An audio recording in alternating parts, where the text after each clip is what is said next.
Now. So thank you for that.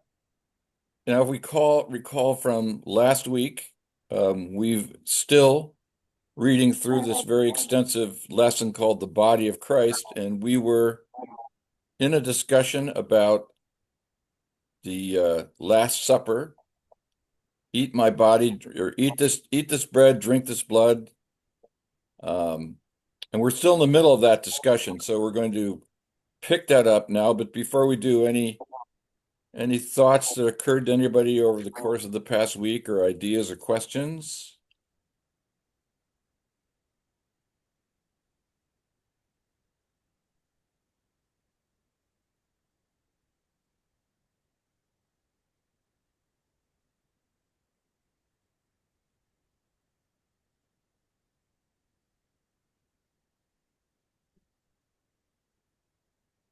Okay. We were we read up through 31, and that was what we were discussing when we came to the end of the session. So we're on 32, and I thought maybe it would be useful to read the those bullet points, those three bullet points from 31 that will set up where we go from here. So who would be willing to read the three bullet points and then 32 and 33? Leo? Yeah. Thank you. First, the recognition that it is substance and life. Sorry, Leo. Just to acknowledge that, whoa, um, Oh, that he's talking the three phases of our discernment of the Lord's body. So go ahead. yeah, that's where I started. It's okay, yeah? Right. I just wanted to put it in context for us. Okay, thank you. First, the recognition that it is substance and life. Second, discernment of the Lord's body or the Christ within ourselves. Third, understanding that this body is of made up of many members or called out ones. 32. In this first phase, we realize that omnipresence, God consciousness, works in man and in the universe to bring forth the good, the divine, and perfect. This is spirit substance in which we live and move and have being, and which lives and moves and has expression in and through us. The second phase applies to our own bodies. We usually see and think of them as they appear, flesh and blood, but this is not their true estate. Quote, my little children, I am again in travail until Christ be formed in you, unquote. Galilean 4:19. This form is his body and it is pure spirit, substance and life. When we know this and appropriate substance and life by declaring the Christ mind and its body of device ideas to be ours, the body that seems material will begin to manifest the truth that it is made of finer essences than flesh and blood. And in this way, it will be transformed and will become conformed to the body of his glory. Philippians 3:21. This is a change that comes not by death, but by our daily feeding upon substance and life in meditation, prayer, and in the silence. The third phase is, yeah, Yeah, go go on. ahead. Finish the third. Okay. The third phase is understanding that all those who have discerned the Christ spirit within them and are bringing it forth, and in addition are helping others into this knowledge of divinity in all, are also the Christ body. Thanks, Leo. You're welcome. As always, there's a few things to, you pardon the pun, chew on here. What do we think? What do we hear? What do we find important?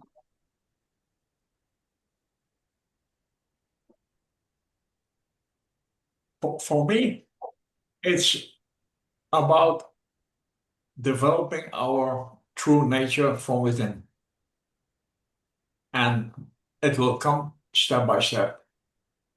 And while we practice, we will find out. Okay.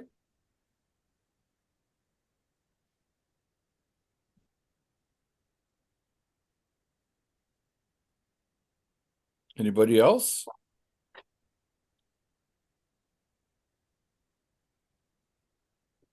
I want a copy out of the annotations, which I really helped me. And the part about the second part about the body, and then whoever wrote this says the overcoming of death is not a casting off of the present body, but a purification of each cell contained in it, so that the whole becomes finer and finer. It passes from human consciousness into the Christ consciousness.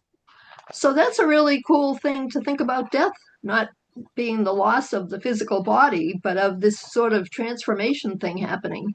And I like it. That's it's a new idea. Okay. It's what the old Egyptians say, coming forth by the day. It is if at the end of the day you just make sure you find the things that happen to you and you have a good feeling, that feeling will continue through the night, and then you become alive again in the morning. And sleeping is just a little bit. Awaking next morning means you're all set to go. Okay. Okay. So that idea that Janet you just raised is I believe in response to this sentence. Mm-hmm. This change comes not by death.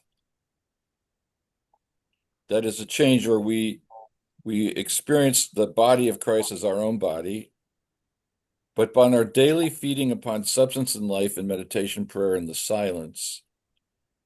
At least that's what jumps out of my mind. Yeah.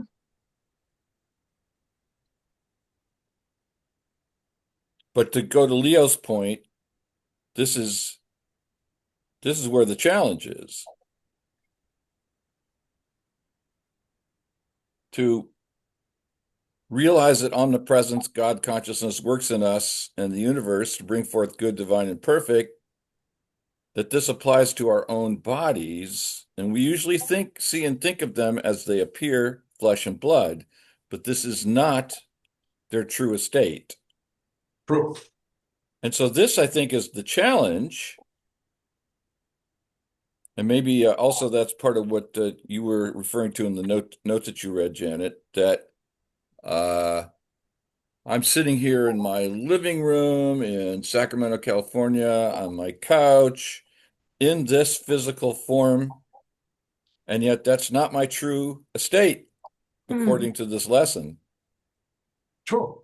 And so the question becomes, or the practice becomes, the shifting the consciousness that my flesh and blood are the actual appearance to my consciousness that this form is actually the body of Christ and pure, which is pure spirit, substance, and life.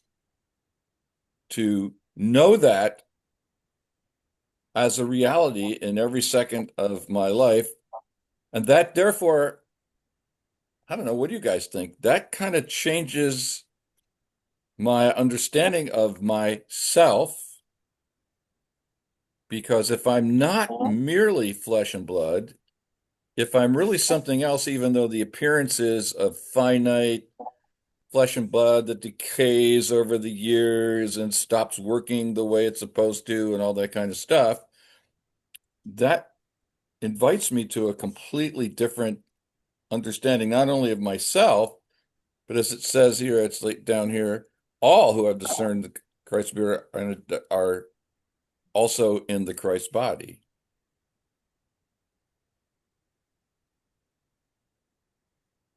I think the idea is to become aware of the other states of your bodies. And one way many people can realize that is just the moment just before you really wake up, and then you sink in the physical body, and you can feel the restrictions of that vehicle, that vessel. That means you come from a place of more available to a place of a how you say that, denser form with less liberty at play. Indeed. Well, and in a practical way, which I'm always looking for, it is it gives me permission to feel less ashamed and apologetic about what I can't do physically and having to ask for help for one thing or another, and prefacing it with long apologies before I've ever even asked you to help me with something, to say, no, I am evolving, I'm in study groups, I'm doing my prayers and meditation. I'm becoming a light-filled being that I need to stop feeling so guilty about not having a 50-year-old body that's out there changing the world. And it gives me permission to relax into spiritual transformation as opposed to determined to not give in to what appears to be limitations of the physical body. And if I can really get this and really incorporate it, my life's going to improve 100% because I spend a lot of time apologizing. And it's, it's, you read something like this and you hear people talking about it and you think, what am I, I'm wasting precious time to just do nothing and stop worrying about what I physically cannot safely do. And so I'm happy about all this reading today. I wonder if you'd be willing to consider that we could take that, extend that dropping of shame all the way to the shame that we die. Not just the shame that we might feel because our bodies are no longer perfect as we age, but there's nothing wrong with actually dying either. If I we think I are already knew that. I knew that, and I've been okay, waiting for it because I'm thinking this is a tough stage. I didn't think too much about dying when I was 40, but I certainly think about it more now and how I so believe that it's just you somehow. I feel like I'm trapped in the human body, and that at the time of death I will come out and I will be free and I will be back to being my authentic self in No, the spiritual form, not and I've even stopped worrying about what other people are going to react or what their deal is with it. It's not my business. I'm dealing with what I need to do now in the present to work towards that moment and be happy. I don't. It's hard to explain, and I do think it came when I had the brain aneurysm and the coma, and I do think that I had things explained to me at that point. At that point, I was 50, and I think things were explained to me that has made the past 20 years much more of a seeker than a spender or a traveler. It's been saying, it's like I kind of know the real deal, but I forget and I get worked up about this phase of it. And I think, yeah, when death comes, it's all okay. It's now that's tricky. Does that make any sense? yeah, fair enough. I take a little bit a different approach. For me, old age is a blessing. And the blessing is that things don't go automatic anymore. But because of the things that I have built in myself, my confidence in whatever constitutes me makes that I say, I have this trouble with my hand. what is this hand? What has it done what it didn't supposed to do? And how do we repair that to restore the original function? I'm not going around and say, oh, look, I'm 74, must be old age. I say, no, this hand was fresh yesterday. I overstrained it. So how can I regain its original function and maybe even extend that? That's my challenge. I'm not talking about old. I was old when I was 40 because my mind was old. But I'm young with 74 because my mind now is anew. I renew my mind as much as possible, and my body follows as far as it can be. But my body has an expiration date that has been set, and that is for the good of all. As much as I like to extend it, but I'm not going to grasp on life because of a loss of something, because of what I have seen in my dreams, what I have experienced outside of this realm. I say, okay, there will be a next challenge. People can talk about how that will be. I say, well, we'll see when I get there. I'll cross the bridge when I'm there. I'm not going to go look ahead about that. I have enough stuff to do today.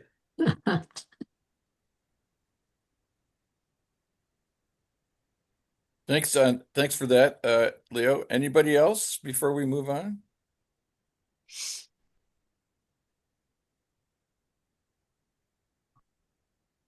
Okay, let's move on to 35. Who would read number 35?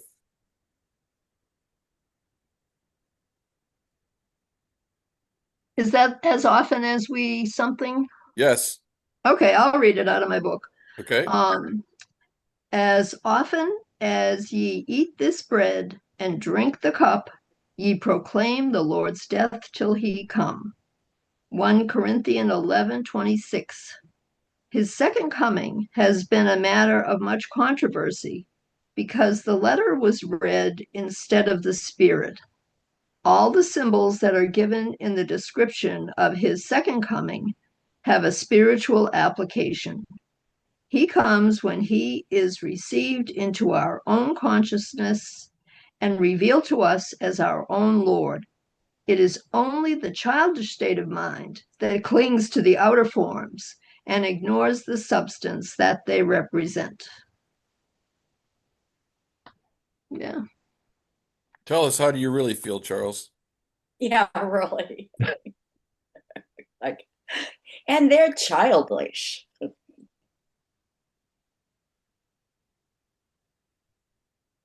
Any comments besides my snarky one?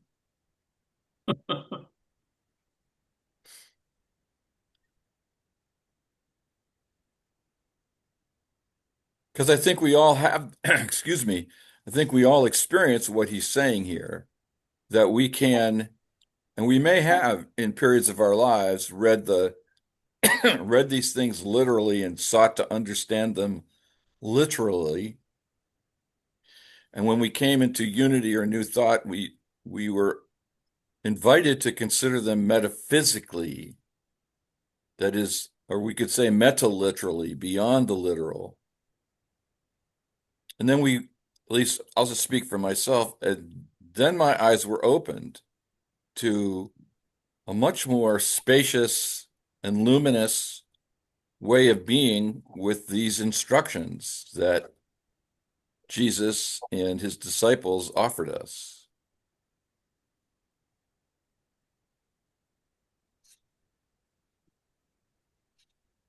Well, it certainly is easier to think of it as literal because that's more tangent. But I agree, it took me a long time to unlearn the literal teachings and flip to the spiritual or metaphysical teaching as my default. I'm still working I on that one. I have made myself an idea about that, and that is from pondering to wondering, I'd say. And when people are talking or I get to read something, I circumambulate. That means I'm not going to the letter of whatever is being said, but I unfocus myself and for whatever comes up. And that means that something that would take another person 10 minutes could take me a day. But my harvest is bountiful. Not always on the subject that was being discussed, because what I need to discover is what I need to discover, not the thing that the other person is pointing at. Of course, it's very nice to understand, to have a similar standing as the speaker or the one that is giving the message, but sometimes it is something totally different that we need to discover. And we can, an even greater gift has been given to you. Yeah. Thanks for that. Anything else before we move on?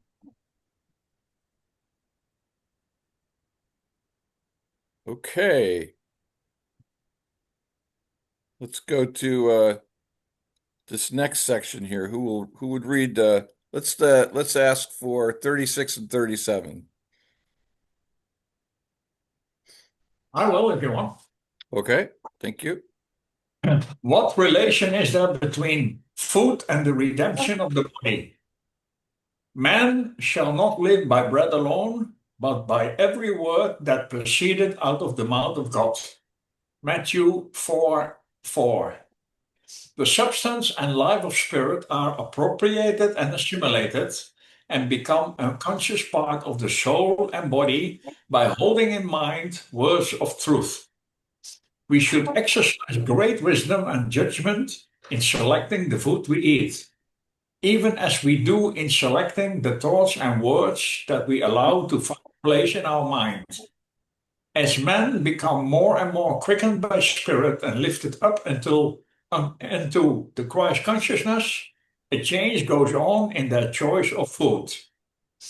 Every degree of consciousness has its corresponding degree of vibration in the physical realm. If the flesh body becomes low in vibration, it requires the work of consciousness in continued contemplation of truth to raise the vibrations of the body. Thanks, Leo. Thoughts? What do we read here? What do we hear? What do we think? Well, it kind of works. I know today I was tempted several times to a lower vibrational, and every time that little voice came back and said, "We have a new approach. We can up to you. You can make a different choice." So I made that choice, and something resolved. Okay.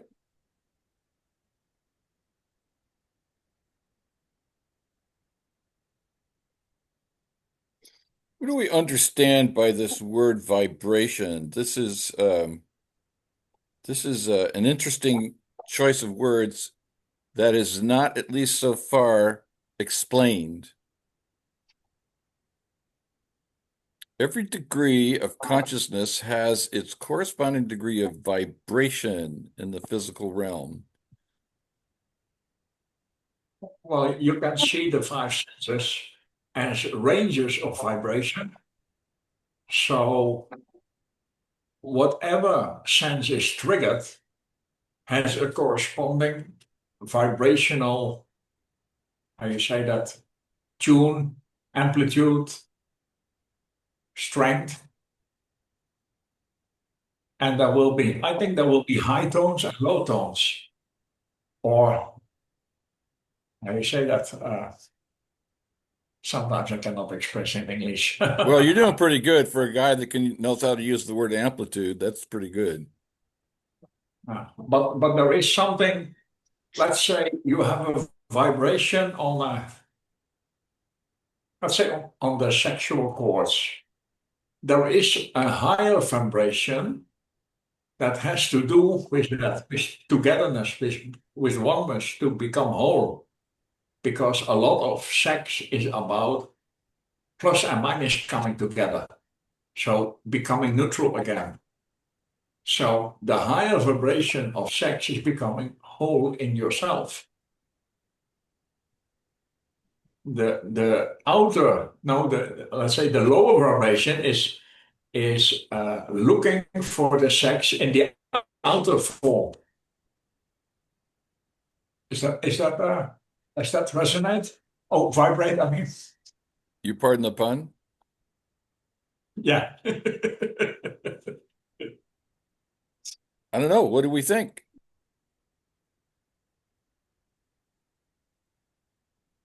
Well, don't tell me. Nobody is ever tempted. Well, maybe people are taking time to contemplate what you said. Weren't there some footnotes like they had in the previous messages? Didn't he give us some clues? Seems like when I looked the page up yesterday, I said, oh my gosh, they had all these extra clues that we haven't been seeing. Those are in the section below, right, Janet? You've been monitoring those. I don't know, it was new pages in what I took off the machine. It wasn't below anything, but it was just new pages. I was thinking And below, it's down here. And Right. they've got numbers that are different than the numbers we're reading. So you Right. have to kind of figure out what they're talking about. Right. So this would be the section. These would be the notes on this section. What is the relationship between food and redemption of the body? We can read this and see if it provides some enlightenment to the text of the main body of the lesson. Okay, Who would read 18? I could. Okay, thank you. What relation is there between food and the redemption of the body? Okay, 18. Food has much to do with the redemption of the body. We eat to live, not live to eat. It is a scientific fact that the heavier and grosser foods slow up the digestive and eliminative process. They also dull the action of the brain through which the conscious thinker must express himself. We lessen our ability to feel the uplifting power of spirit by any practice that slows down the vital processes of the physical body. As the body has no initiative of its own, it lives in darkness unless the soul makes it actively conscious of the light, life, and love of spirit. For the body to fulfill its purpose as a perfect instrument through which the conscious thinker may achieve the redemptive process that makes him consciously one with God, to attain the consciousness of eternal life here and now, man can wisely partake of only such foods as will increase efficiency. We know that behind everything in the manifest world is the idea that causes form. Eating the form, we are appropriating and making one with us the ideas that cause the form. If we appreciate the life and substance of spirit, we shall intelligently eat that which is vital, living, sustaining, and regenerating. Life, light, and love are closely associated with the Word of God, for it is through our desires, feelings, thoughts, words, actions, and reactions that we give form to the substance of God. The longing we have for better things and greater attainments is the effect of the soul's effort to lift the body to a higher level of intelligence in order that it, the soul, may progress onward and upward. Thanks, Lillian. Hmm. As always, there's a lot here. But he's actually talking about real food, right? Not just, Well, certainly, I think that's what it starts out with. yeah. Yeah, it sort of says you become what you eat. So I'm going to become a coconut. I've always said that about you, Leo. That's that's Although when we follow the link on the word food, it takes us to revealing word, RW, metaphysical meaning of food, a symbol of appropriation. Bread represents the flesh. It's an outer form of the inner substance. All food is primarily mental, and in the process of digestion and assimilation becomes part of the body structure, making cells like itself in character. If we wish to bring into manifestation the perfect spiritual body, we should feed on words of truth, foods that are spiritual in character, avoiding all that carry with them into the system a mental atmosphere of sensuality, fear, or any other discord. So,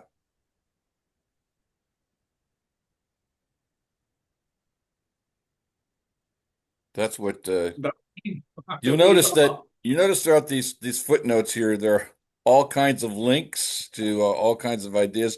I guess you could really go down that rabbit hole and follow all of those links to see if there's more explanation for us. But anyway, um, any thoughts or reactions to what we read here? Did this clarify what we've been reading in the paragraphs above? Kevin's shaking his head. I think the revealing word did, but this text for me not so much. But Okay. the revealing word, yes. Yes. Okay.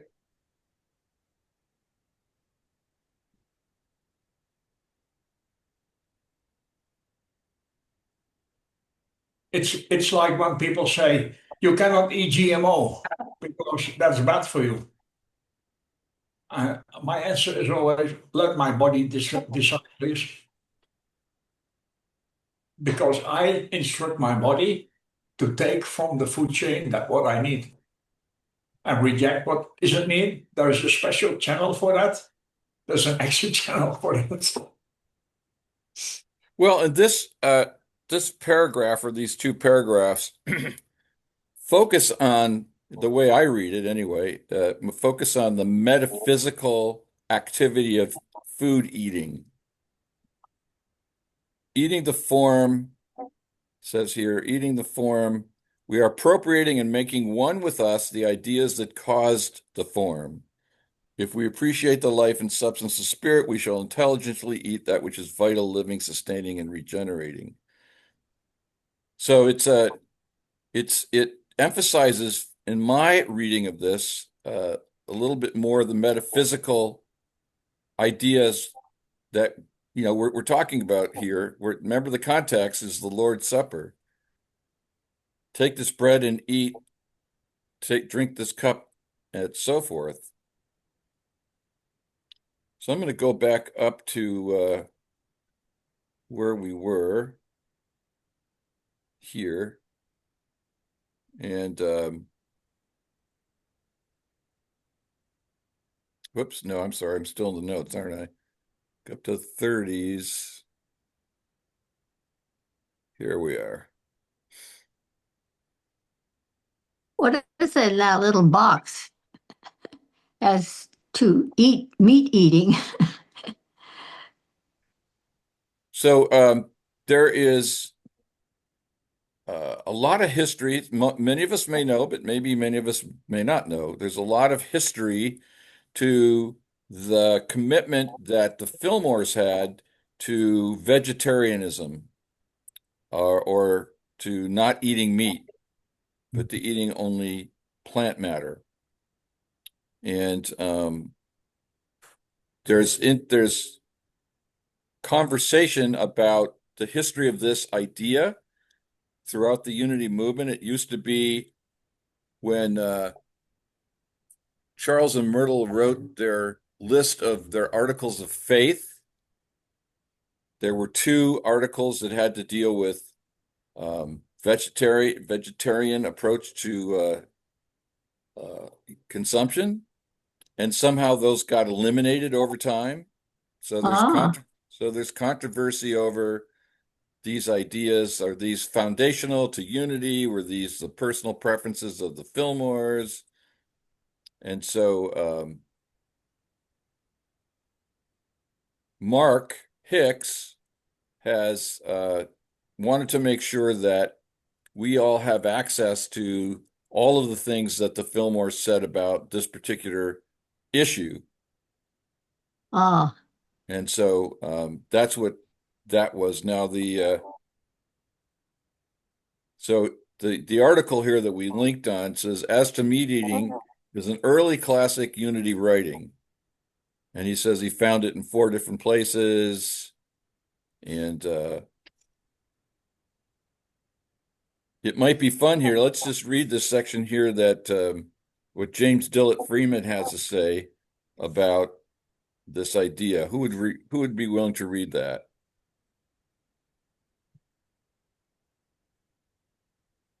I will. Okay, thank you. He writes in The Household of Faith, Charles and Myrtle Fillmore did not eat meat. Soon after the founding of Unity, they decided that a meatless diet was conducive to spiritual thinking, and from time to time in their magazines, they advocated vegetarianism. They felt that it is more humane and more healthful. In the early days, when Unity was located in McGee Street and there were only 4 or 5 workers, these ate together.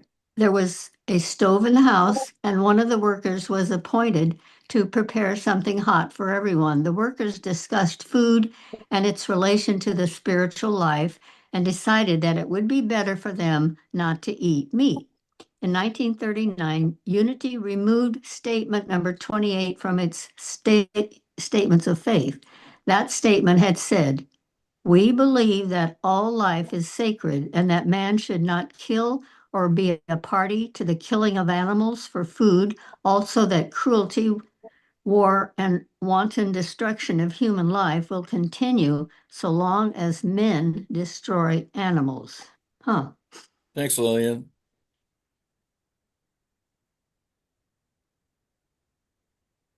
There wasn't any reason given that they changed. That's a good question. That's a good question. Um, I don't know the answer to that. I haven't Okay. followed this as closely. I wish Esther Leverage were here because she's worked on this one a little bit uh with much more focus than I have. So if you want, those of you who want to, you can follow up and you can read the tract of Fillmore's writing here.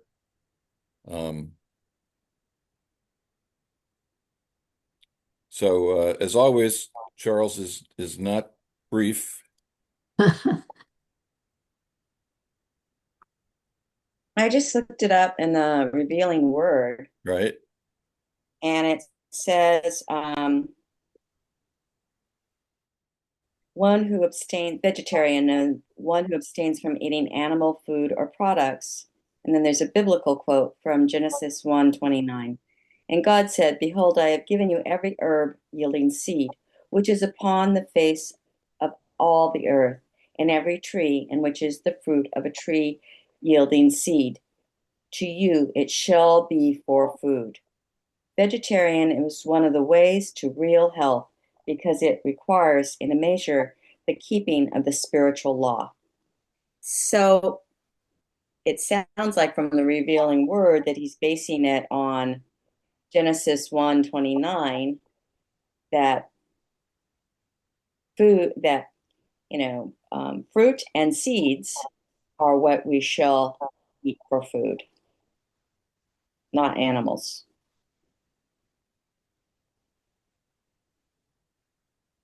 Well, there you are. And so it goes, and so it is. So thank you for checking that out.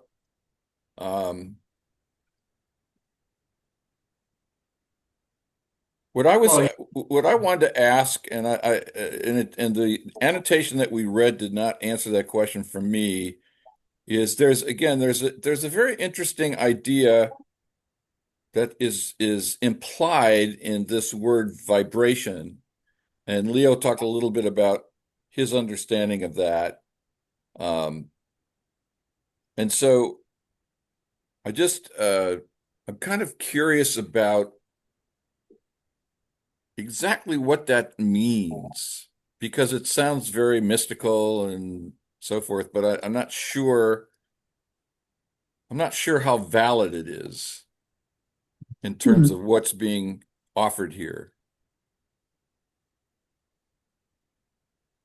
Well, I So, can tell you what someone told me, yeah, and I okay. never quite bought it, but there's something about it that I do believe that when they were going to start meditation, everyone had to, before you started, you stood up, and the leader was saying, "All right, now we're going to all join together and raise our vibration." And there was jumping, there was singing, there was activity of the body that was supposed to be raising the vibration, which then meant that when you went into meditation and you sat down, that you were lifted out of your own, all the mechanics of inside your body. And you had kind of extended yourself outside your body to kind of put the feelers out to the mystical world or the unseen world. And I used to jump around with them. I wasn't quite sure whether I believed that was happening, if it made any difference to sitting in meditation, if you had raised your vibration or you hadn't. But that's what they believed. So Well, and I we don't know know. that there's a relationship between belief and manifestation. So maybe it's the belief about it that has the power, not so much the actual jumping around. Yeah. nice. Well, I mean, what happens when you jump around or you do some dancing or whatever exercise before you sit in meditation? You raise your heartbeat, you might do some secretion of adrenaline. There's going to be other hormones that the body secretes in order to uh, maintain a higher level of action, heart rate, sweat, those kinds of things. So um, clearly, human beings throughout history have analogized that to raising vibration. The energy levels are higher at the physical level. Um, so is that what we mean here? What's the word endorphins? That's supposed to be doing something. That's why runners run to raise their endorphins. Is that the Right. same thing as Well, that's a energy? hormone, right? Your endorphins. I don't know. It is Dopa something that has been identified as being the cause of some effect on the physical level. How yeah. that is connected to higher states of being is not mentioned. It is not mentioned how endorphins come into being. Well, the here we just make the assertion every degree of consciousness has its corresponding degree of vibration in the physical realm. Okay. I'm not disagreeing with it. I'm just curious of what that actually means and how one derives that assumption. And then Well, maybe, Well, there are chemicals that they can measure in the brain that are called happiness chemicals. right? Are endorphins, dopamine, oxytocin, and serotonin. And to your point about dancing around, exercising, laughing, and listening to music is endorphins, generate endorphins, the painkiller. Serotonin is the mood stabilizer, and it's generated by sun exposure, mindfulness, and nature walks. Oxytocin is called the love hormone, and it's stimulated by socializing, physical touch, petting animals, and helping others. And dopamine is your chemical reward, and it's caused by eating food, achieving a goal, getting enough sleep, and having a bath. So I don't know if Fillmore knew the chemistry behind all this, but now brain scientists are measuring those chemicals in our brain and identifying the activities that increase them. And I was listening recently Or to decrease them, right? or decrease them. Yeah, I mean the reverse if you don't do any of it.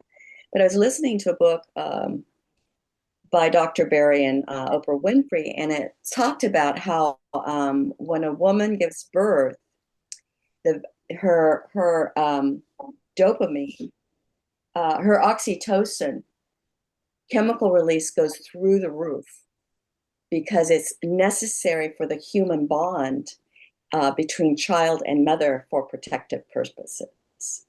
And so, we are very complex and very interesting.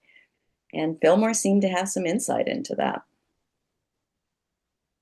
The other people that had the insight over so long were the Shakers, and they were very much about doing bodily things, the dancing, the moving, the plowing the fields, like moving your body, and was supposed to be raising yourself to connect to the Holy Spirit.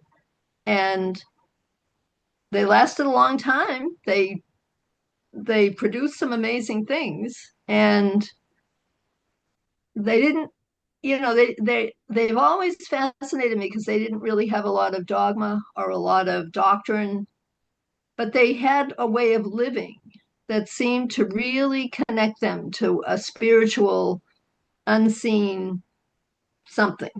And I don't know, hasn't Well, made me want to do much more jumping that around, but that may actually be a spiritual activity that goes back to the dawn of humanity when the earliest instruments were drums and clapping or just striking things to make a rhythmic, and we can equate rhythm to vibration, perhaps, and perhaps that's what's going on here. But I think I think that goes all the way back to the earliest awareness of the heartbeat and replicating that with external instruments. And so that may be an ancient form of connecting to the divine, although in those days we might not have thought of it that way. We might just have been doing it as a sort of a what's the word I want here? Natural evocation of our experience. they wouldn't have kept doing it if it didn't make them feel better. Whether it was making them feel better physically or mentally, there was a positive outcome from all of that to Right. keep those things going for so many years Yeah. with every Indians and every other people. They all have their thing. Yeah. Well, we don't have to answer this question definitively. It's just something that I personally, every once in a while, I read stuff in these lessons that I just question. I question the thinking that derived these insights. Yeah. Not that I disagree with them. I think about how somebody who's brand new to these ideas would respond, and sometimes things seem to be missing. And again, that's just me. We have a few minutes here before we wrap up. Let's see if we can get through paragraph 38 here. Who would read that?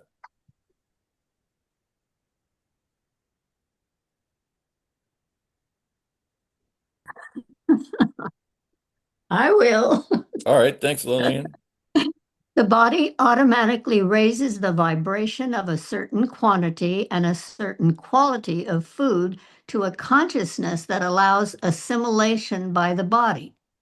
When the quantity or the quality of food is such that the automatic action of the body is not sufficient to do its work properly, the body troubles follow, and the consciousness must work to erase the trouble. The same energy cannot be used for two purposes at the same time. If energy did not have to be used to raise the body vibrations, it would be free to raise the mind or consciousness, and this raising of the consciousness would automatically raise the vibrations of an already normal body. The continued repetition of this cycle of rising vibrations would mean a longer span of life for the body in which the proper food would play its part. I believe all that. Thanks, Lillian.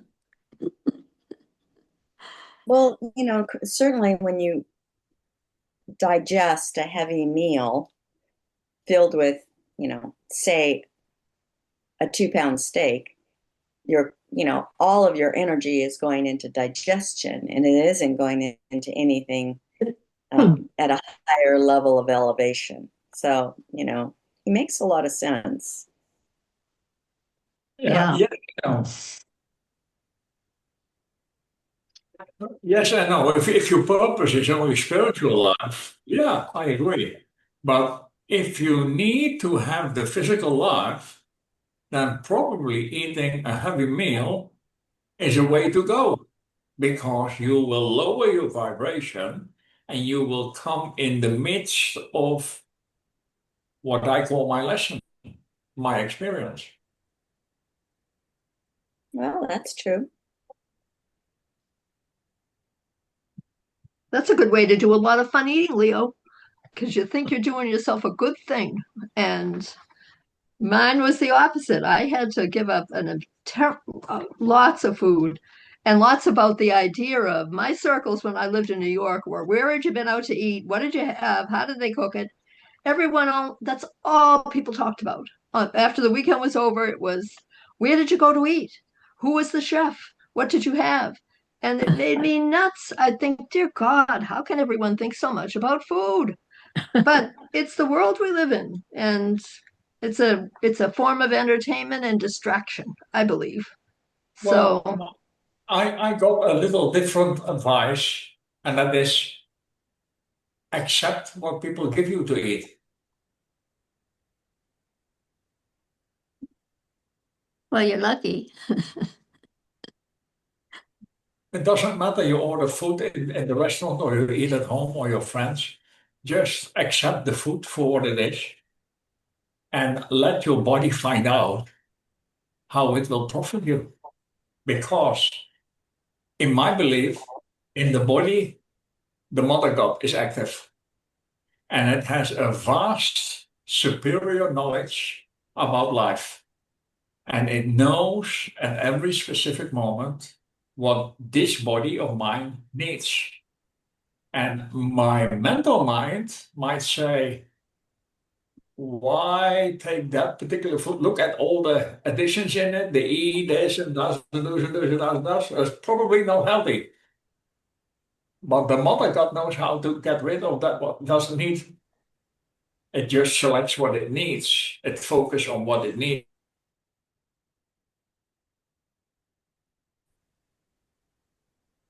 Well, as Claudia said, the body, and Leo, you just were, I believe, underscoring that the body is full of wisdom, and perhaps that's the underlying insight for these paragraphs that we're reading here. And let's keep that in mind for next week. It's we're going to wrap it up here now because it's the end of an hour, but um, really powerful conversation, everybody. I'm really grateful to you all for it and bringing Again, that's why I'm here, because everyone here has life wisdom and experience, insights into these teachings, and it's really great to get different perspectives. So thank you. Thank you. Thank Yes, Agree. thank you, Marty. Yeah, yeah. For Matt. gathering us up. Yeah, it's great. It's great to be with this gathering. So let's wrap up with our prayer for protection together. The The light light of God of God surrounds us. surrounds me. The The love love of of God God enfolds us. enfolds us. The The power of power of God God protects us. protects us. The The presence presence of of God God watches watches over us. over us. Wherever we Wherever we are, are, God God is, is, and and all all is is well. well. Thanks, Amen. everybody. Thanks, everyone. Thank Have a you great all. week. Nice seeing you. everyone. Blessings. Take care. Bye-bye. Take care. Bye-bye. Bye.